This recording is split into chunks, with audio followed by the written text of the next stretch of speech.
Bonjour! À la fin de cette capsule vidéo, tu sauras quels sont les principaux éléments du conflit israélo-palestinien au cœur du roman que tu as lu pendant les vacances, Une bouteille dans la mer de Gaza. Dans ce roman, Tal, une jeune adolescente israélienne, envoie un message dans une bouteille pour établir un contact avec un Palestinien ou une Palestinienne. C'est le jeune Naïm qui trouve la bouteille à Gaza et lui répond à l'adresse mail qu'elle a indiquée dans son message. Les deux adolescents commencent alors un long échange. L'échange d'emails qui traverse tout le roman est alors très intéressant. Tal vient de Jérusalem, ici, et Naïm vient de Gaza, ici.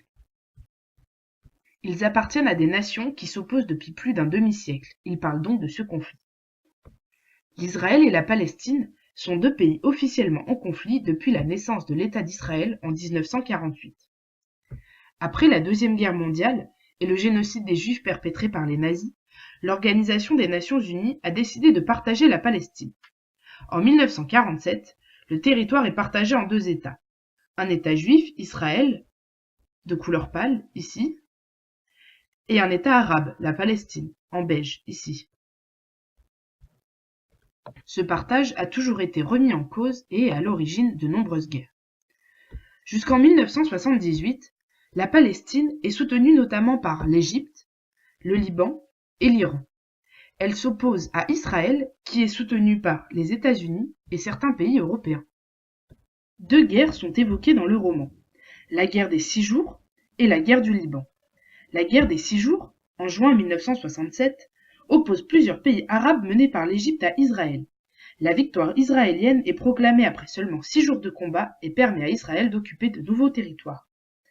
Pendant la guerre du Liban, en 1982, l'armée israélienne entre au Liban pour chasser les partisans de la Palestine présents dans une organisation appelée l'OLP, Organisation de libération de la Palestine. Les nombreuses guerres qui ont opposé les deux pays sont essentiellement dues à des problèmes territoriaux. Israël tente de prendre le contrôle de nouveaux espaces et les deux États se battent pour prendre possession de la ville de Jérusalem. Sur la carte, tu vois l'évolution des territoires palestiniens et israéliens.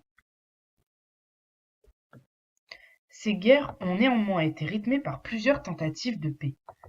Tal parle de la joie de ses parents au moment de la signature des accords d'Oslo. Yasser Arafat, président de l'Organisation de libération de la Palestine, serre la main d'Yitzhak Rabin, premier ministre israélien à Washington.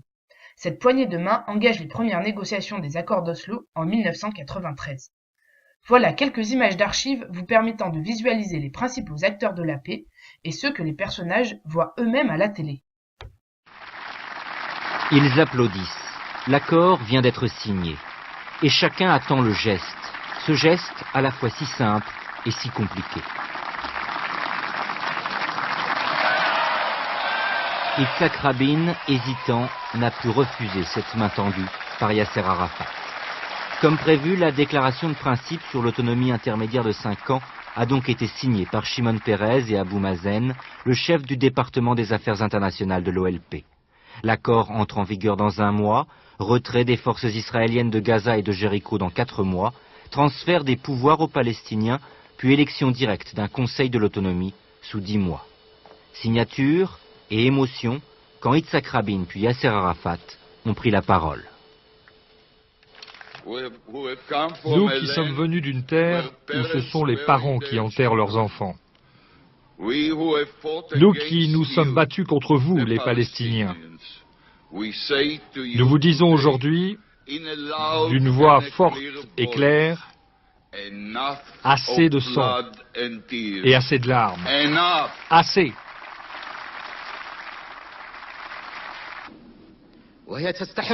La bataille pour la paix est la plus difficile de notre vie. Elle mérite nos efforts les plus soutenus parce que la terre de la paix aspire à une paix juste et globale. Et comme si le geste était désormais devenu banal, Yasser Arafat est allé une nouvelle fois chercher la main d'Yitzhak Rabin. 1h15 de cérémonie historique où chacun a rappelé que la construction de la paix sera difficile, encore plus difficile qu'une signature et une poignée de main. Malheureusement, Yitzhak Rabin est assassiné par un Israélien d'extrême droite le 4 novembre 1995 et les tentatives de paix entre Israël et Palestine ont avorté. Le roman s'achève avant la mort de Yasser Arafat en 2004. Tous ces événements sont évoqués dans le roman, mais le livre commence le 9 septembre 2003, jour de l'attentat dans le café Hillel à Jérusalem. Suite à cet incident, Tal commence à écrire ce qu'elle voit, ce qu'elle pense, ce qu'elle ressent. C'est elle qui écrit les 4 premiers chapitres, non pas sous la forme d'un journal intime classique, mais plutôt d'un flux de pensées, de réflexion sur la vie et la situation à Jérusalem. Dans le 4e chapitre, Tal écrit une lettre destinée à quelqu'un de l'autre côté. La correspondance entre Tal et le mystérieux Gazaman s'instaure pour durer approximativement de septembre 2003 à février 2004. Le roman aborde 3 thèmes centraux. L'histoire du conflit entre Israël et Palestine, la vie quotidienne à Gaza et à Jérusalem, et l'amitié entre Israéliens et Palestiniens. J'espère que cette capsule t'a un peu éclairci les idées, nous continuerons en cours. À bientôt!